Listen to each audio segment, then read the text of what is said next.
Nalanda Lok Sabha seat पर भारतीय communist party के उम्मीदवार संदीप सौरभ के लिए लड़ाई आसान नहीं होगी। वजह यह है कि नालंदा में मुख्यमंत्री नीतीश कुमार की लोकप्रियता है।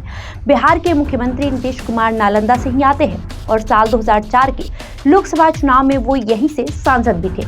नीतीश की लोकप्रियता के कारण ही जदयू का दबदबा लगातार इतने वर्षों से इस सीट पर बना हुआ है।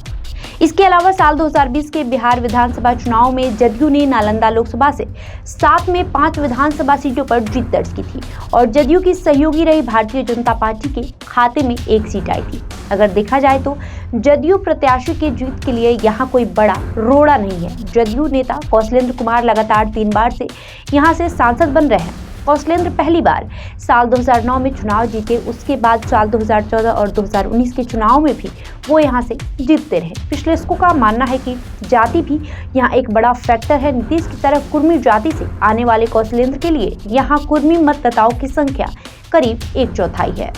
इस बार यानी साल 2024 के लोकसभा चुनाव में कौशलेंद्र के सामने भारतीय कम्युनिस्ट पार्टी के संदीप सौरभ है। नालंदा उन 3 सीटों में से एक है जहां से वाम दल राष्ट्रीय जनता दल के साथ गठबंधन के रूप में चुनाव लड़ रहे हैं। 37 वर्षीय संदीप सौरभ जवाहरलाल नेहरू विश्वविद्यालय से डॉक्टरेट की उपाधि ली है और उन्होंने साल 2020 के विधानसभा चुनाव में पटना की पालीगंज सीट से चुनाव जीता था। भारतीय कम्युनिस्ट पार्टी यानी भाकपा का 1980 के दशक में इस सीट पर जबरदस्त प्रभाव था और पार्टी ने यहां से 1980, 1984 और 1991 के चुनाव में जीत हासिल की थी। मगर बिहार की राजनीति में प्रमुख कुर्मी नेता के तौर पर नीतीश कुमार के उदय के साथ ये सीट जदयू के पास आ गई।